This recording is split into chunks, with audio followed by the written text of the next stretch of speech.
செய்திகள். மக்களின் வரிப்பணத்தை வீணடித்தவர்களுக்கு உள்ளாட்சி தேர்தலில் தக்க பாடம் புகட்ட வேண்டும். கிருஷ்ணகிரியில் கேப்டன் விஜயகாந்த் பிரச்சாரம்.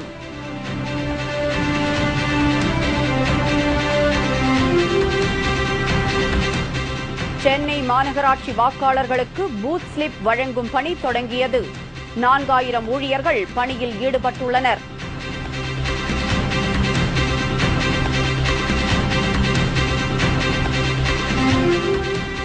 ஊழலற்ற உள்ளாட்சியை கேப்டனால் மட்டுமே ஏற்படுத்த முடியும். திருமதி பிரேமலதா விஜயகாந்த் பேச்சு.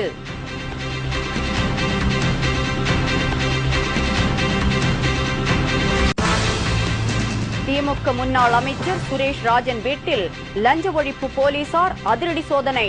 முக்கிய ஆவணங்கள் கைப்பற்றப்பட்டன.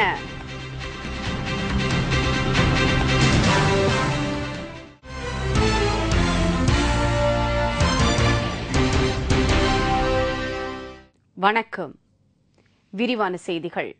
தேர்தல் முடியும் வரை தேமுதிக தொண்டர்கள் விழிப்புடன் இருக்க வேண்டும் என்று கேப்டன் விஜயகாந்த் வலியுறுத்தியுள்ளார். உள்ளாட்சி தேர்தலில் தேமுதிக மற்றும் மார்க்சிஸ்ட் கம்யூனிஸ்ட் கட்சி சார்பில் போட்டியிடும் வேட்பாளர்களை ஆதரித்து கேப்டன் விஜயகாந்த் தமிழகம் முழுவதும் சூறாவளி பிரச்சாரம் மேற்கொண்டு வருகிறார். கிருஷ்ணகிரியில் கூடியிருந்த பல்லாயிரக்கணக்கான மக்கள் மத்தியில் பேசிய கேப்டன் விஜயகாந்த், சேலம் மாநாட்டில் மக்களின் விருப்பப்படியே அவர்கள் சொன்னபடிதான் தாம் கூட்டு சேர்ந்ததாகவும், தான் தலைகுனிந்தாலும் தனது தொண்டர்களை தலைகுனிய விடமாட்டேன் என்றும் சூளுரைத்தார். சேலம் மாநாடுல மக்கள் என்ன சொன்னாங்களோ அதைத்தான் நான் தலைகுனிந்தாலும் என் தொண்டர்களை உள்ளாட்சியில் நல்லாட்சி அமைய தேமுதிக மற்றும் மார்க்சிஸ்ட் கூட்டணிக்கு வாய்ப்பளிக்குமாறு வேண்டுகோள் விடுத்துள்ள கேப்டன், தேர்தல் முடியும் வரை தேமுதிக தொண்டர்கள் விழிப்புடன் இருக்க வேண்டும் என்றும் வலியுறுத்தினார்.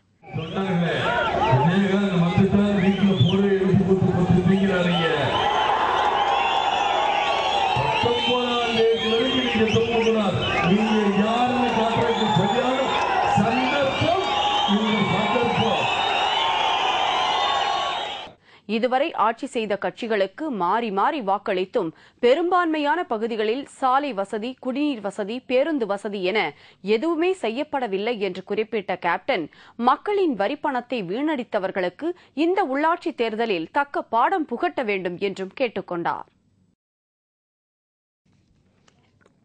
சென்னை மாநகராட்சி வாக்காளர்களுக்கு இன்று காலை முதல் பூத் ஸ்லிப் வழங்கும் பணி தொடங்கியது. கடந்த சட்டமன்ற தேர்தலில் வீடு வீடாக சென்று பூத் ஸ்லிப் வழங்கப்பட்டது போல் உள்ளாட்சி தேர்தலிலும் பூத் ஸ்லிப் வழங்கப்படும் என்று மாநில தேர்தல் ஆணையம் அறிவித்திருந்தது. அதன்படி பூத் ஸ்லிப் தயாரிக்கும் பணி மும்முரமாக நடைபெற்றது. இதையடுத்து 22,42,656 ஆண் வாக்காளர்களுக்கான பூத் ஸ்லிப்புகளும் 22,06,085 பெண் வாக்காளர்களுக்கான பூத் ஸ்லிப்புகளும் என மொத்தம் 44,49,055 பூத் ஸ்லிப்புகள் தயார் நிலையில் உள்ளன. இந்த நிலையில் பூத் ஸ்லிப் வழங்கும் பணியை சென்னை துளசிங்கபுரத்தில் மாநகராட்சி ஆணையர் கார்த்திகேயன் இன்று துவக்கி வைத்தார். இந்த பணியில் 4000க்கும் மேற்பட்ட ஊழியர்கள் வீடு வீடாக சென்று பூத் ஸ்லிப் வழங்குவார்கள் என்று ஆணையர் கார்த்திகேயன் தெரிவித்தார்.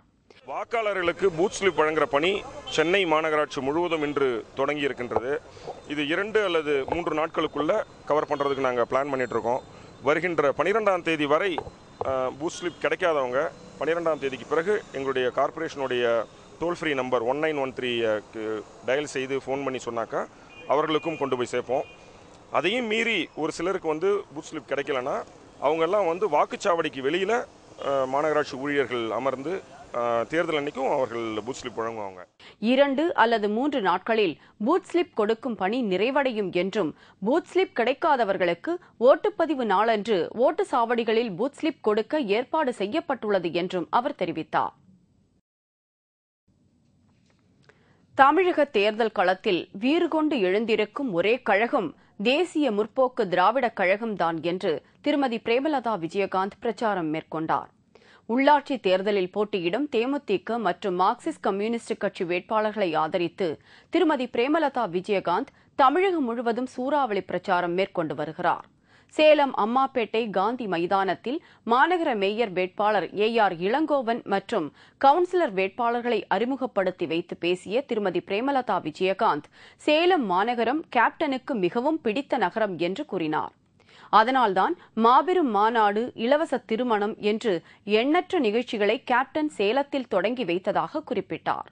சேலம் மாநகரம் தேமுதிகவின் கோட்டையாக மாறி வருகிறது என்று குறிப்பிட்ட திருமதி பிரேமலதா விஜயகாந்த் ஊழலற்ற உள்ளாட்சியை கேப்டனால் மட்டுமே ஏற்படுத்த முடியும் என்றும் தெரிவித்தார். லஞ்சம் ஊழல் தான் தலைவிரிச்சாடுது. எங்க பார்த்தாலும் இது ரெண்டு கட்சியை தவிர வேற இல்லை என்ற நிலை உருவாகி கூடாது என்பதற்காக இன்னைக்கு கேப்டன் நடிகராக இருந்தாலும் இன்னைக்கு இவ்வளவு பெரிய சவால்களை எடுத்துக்கொண்டு என் மக்களை காப்பாற்ற, என் தமிழ்நாட்டை காப்பாற்ற நான் இருக்கிறேன் என்று சொல்லி கேப்டன் அவர்கள் இன்னைக்கு தேர்தல் களத்தில் மக்கள் பணியாற்ற வந்துவிட்டார். லஞ்சம் ஊழலை ஒழிப்பேன் என்று சொன்ன ஒரே தலைவர் நம்ம கேப்டன் தான். அதைத் தொடர்ந்து சேலம் மாவட்டம் மணியனூரில் பிரச்சாரம் மேற்கொண்ட திருமதி பிரேமலதா விஜயகாந்த் சேலம் மக்களுக்கு உழைக்க தேமுதிக தயாராக இருப்பதாகவும் அதற்கு நல்லதொரு தீர்ப்பை மக்கள் வழங்க வேண்டும் என்றும் கேட்டுக் கொண்டார். மாநகராட்சி என்றால் நல்ல எல்லாமே டெவலப்மெண்ட் ஆயிருக்கணும். இங்க நல்ல சாலை வசதி இல்ல, குடிதண்ணீர் வசதி இல்ல, சாக்கடை வசதி இல்ல. எங்கு பார்த்தாலும் குப்பை கூலங்களாக கொசு தொல்லை அதிகமா இருக்கு. எல்லாவித பிரச்சனைகளும் இன்னைக்கு சேலத்துல இருக்கு. மக்களே, உங்க எல்லாருக்கும் நான் ஒன்னு உறுதியா சொல்றேன். நிச்சயமாக இந்த சேலம் பகுதியை எல்லா விதத்திலையும் முன்னேற்றி மக்கள் பணியாற்ற நாங்கள் தயாராக இருக்கிறோம். உங்களுக்காக சிறந்த முறையில் பணியாற்ற மக்களாகிய நீங்கள் நல்ல தீர்ப்பை இந்த தேர்தலில் தரணும். நிச்சயமாக நல்ல குடிதண்ணீர், சாலை வசதியையும் குப்பை கூலங்கள் இல்லாத சுத்தமான சுகாதாரமான சேலத்தை நிச்சயமாக நாங்கள் உருவாக்குவோம் என்பதை இந்த நேரத்தில் தெரிவித்துக் கொள்கிறேன். மேலும் திமுக, அதிமுக கட்சிகளுக்கு வயசாகிவிட்டதாகவும் லஞ்சம் வாங்கி வாங்கி அவைகள் சோர்ந்து விட்டன என்றும் தெரிவித்த திருமதி பிரேமலதா விஜயகாந்த் தமிழக தேர்தல் களத்தில் வீறு கொண்டு எழுந்திருக்கும் ஒரே கழகம் தேமுதிக தான் என்றும் குறிப்பிட்டார். அவங்க ரெண்டு கட்சிக்குமே வயசாயிருச்சு. எல்லாருமே லஞ்ச ஊழல் பெற்று வயசாகி சோர்ந்து போய் உட்கார்ந்து இருக்காங்க. இன்னைக்கு முன்னதாக சேலம் மாவட்டம் முழுவதும் தீவிர வாக்கு சேகரிப்பில் ஈடுபட்ட திருமதி பிரேமலதா விஜயகாந்திற்கு ஏராளமான பொதுமக்கள் உற்சாக வரவேற்பு அளித்தனர். திமுக முன்னாள் அமைச்சர் சுரேஷ் ராஜன் வீடு மற்றும் அலுவலகம் உட்பட 7 இடங்களில் லஞ்ச ஒழிப்பு போலீசார் அதிரடி சோதனை நடத்தி வருகின்றனர். நில மோசடி, லஞ்சம், வருமானத்திற்கு அதிகமாக சொத்து சேர்ப்பு உள்ளிட்ட விவகாரங்களில் திமுகவை சேர்ந்த முன்னாள் அமைச்சர்கள், முக்கிய பிரமுகர்கள் மீது வழக்கு பதிவு செய்து கைது செய்யப்பட்டு வருகின்றனர். இந்த நிலையில் முன்னாள் திமுக அமைச்சரும் கன்னியாகுமரி மாவட்ட செயலாளருமான சுரேஷ் ராஜன் வீடு, அலுவலகம் மற்றும் அவரது உறவினர்கள் வீடு உள்ளிட்ட 7 இடங்களில் லஞ்ச ஒழிப்பு போலீசார் இன்று காலை முதல் தீவிர சோதனை மேற்கொண்டு வருகின்றனர். இவர் மீது ஏற்கனவே வருமானத்திற்கு அதிகமாக சொத்து சேர்த்ததாக போடப்பட்ட வழக்கு உச்சநீதிமன்றத்தில் நிலுவையில் உள்ள நிலையில் திருச்சி, சிவகங்கை, நெல்லை மற்றும் குமரி மாவட்டங்களில் உள்ள சுரேஷ் ராஜனின் வீடு மற்றும் உறவினர் வீடுகளிலும் பழவூரில் உள்ள அவரது இரும்பு ஆலை மற்றும் அலுவலகங்களிலும் லஞ்ச ஒழிப்பு போலீசார் அதிரடி சோதனை மேற்கொண்டு வருகின்றனர். இந்த சோதனையின் போது பல முக்கிய ஆவணங்கள் கைப்பற்றப்பட்டதாக கூறப்படுகிறது. லோக்பால் மசோதா கட்டாயம் நிறைவேற்றப்படும் என்று குடியரசுத் தலைவர் பிரதீபா பாட்டீல் கூறியுள்ளார். அரசுமுறை பயணமாக சுவிட்சர்லாந்து, ஆஸ்திரியா ஆகிய நாடுகளுக்கு சுற்றுப்பயணம் மேற்கொண்ட குடியரசுத் தலைவர் பிரதீபா பாட்டீல் நாடு திரும்பும் வழியில் செய்தியாளர்களிடம் பேசினார். முன்னதாக சுவிட்சர்லாந்து நாட்டில் இந்தியர்கள் பதுக்கி வைத்துள்ள கருப்பு பணத்தை இந்தியாவிற்கு திருப்பிக் கொண்டுவரும் சட்ட திருத்தத்தில் பிரதீபா பாட்டீலும் சுவிட்சர்லாந்து நாட்டு அதிபரும் கையெழுத்திட்டனர். இந்த நிலையில் செய்தியாளர்களிடம் விமானத்தில் பேசிய பிரதீபா பாட்டீல் லோக்பால் மசோதாவை நாடாளுமன்றத்தில் நிறைவேற்ற மத்திய அரசு தீவிரமாக உள்ளது என்று தெரிவித்தார்.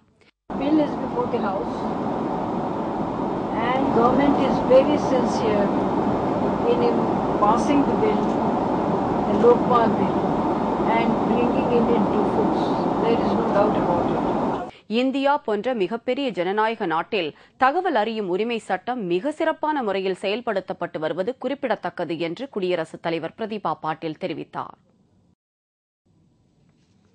உள்ளாட்சி தேர்தலை கண்காணிப்பதற்காக 39 தேர்தல் பார்வையாளர்களை தமிழக தேர்தல் ஆணையம் நியமித்துள்ளது. தமிழகத்தில் உள்ளாட்சி தேர்தல் வரும் 17 மற்றும் 19 ஆகிய தேதிகளில் 2 கட்டமாக நடத்தப்படுகிறது. இதற்கான பணிகளை தேர்தல் ஆணையம் முழுவீச்சில் செயல்படுத்தி வருகிறது. மாநகராட்சி மற்றும் நகராட்சி பகுதிகளில் வாக்குப்பதிவு இயந்திரங்கள் பயன்படுத்தப்பட உள்ளதால் வாக்குப்பதிவு இயந்திரங்கள் சரிபார்க்கும் பணி நேற்று தொடங்கியது. வாக்குப்பதிவின் போது நடந்து கொள்ளும் விதிகள் குறித்து தேர்தல் அலுவலர்களுக்கு பயிற்சி மற்றும் ஆலோசனை நடத்தப்பட்டு வருகிறது. மேலும் மாநிலம் முழுவதும் 1 லட்சம் போலீசார் தேர்தல் பாதுகாப்பு பணியில் ஈடுபடுத்தப்பட உள்ளனர். இந்த நிலையில் உள்ளாட்சி தேர்தலை கண்காணிப்பதற்காக 39 பார்வையாளர்களை மாநில தேர்தல் ஆணையம் நியமித்துள்ளது. சென்னை, கோவை, மதுரை, திருச்சி, சேலம், வேலூர் உள்ளிட்ட மாநகராட்சிகளுக்கு தனியாகவும் மாவட்டங்களுக்கு தனியாகவும் பார்வையாளர்கள் நியமிக்கப்பட்டுள்ளனர். சென்னை மாநகராட்சிக்கு அதிகபட்சமாக 3 தேர்தல் பார்வையாளர்கள் நியமிக்கப்பட்டுள்ளனர். தேர்தல் விதிமீறல் முறைகேடுகள் உள்ளிட்ட புகார்களை வேட்பாளர்களும் அரசியல் கட்சியினரும் பொதுமக்களும் தேர்தல் பார்வையாளர்களிடம் தெரிவிக்கலாம் என்று அறிவிக்கப்பட்டுள்ளது. ஆந்திராவில் விரைவில் குடியரசுத் தலைவர் ஆட்சி பிரகடனப்படுத்தப்பட இருக்கிறது. தானி தெலுங்கானா மாநிலம் அமைக்கக் கோரி ஆந்திராவில் நடைபெற்று வரும் போராட்டம் தீவிரமடைந்ததை அடுத்து அங்கு மக்களின் இயல்பு வாழ்க்கை கடுமையாக பாதிக்கப்பட்டுள்ளது. இதைத் தொடர்ந்து அங்கு குடியரசுத் தலைவர் ஆட்சியை அமல்படுத்துவது குறித்து விவாதிக்க அந்த மாநில ஆளுநர் நரசிம்மன் டெல்லி சென்றுள்ளார். ஆந்திர பிரதேச தலைநகர் ஐதராபாத் உள்ளிட்ட 10 மாவட்டங்களை தனியாக பிரித்து தெலுங்கானா தனி மாநிலம் அமைக்கக் கோரி போராட்டம் நடைபெற்று வருகிறது.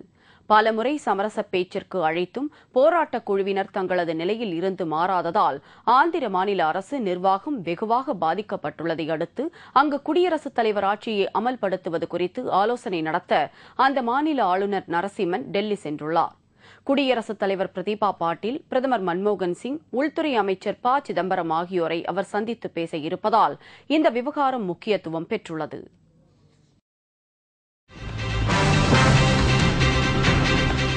கும்மிடிப்பூண்டி அருகே 9 ஆண்டுகளாக மூடி கிடந்த கோவில் தேமுதிக எம்எல்ஏவின் முயற்சியால் மீண்டும் திறப்பு.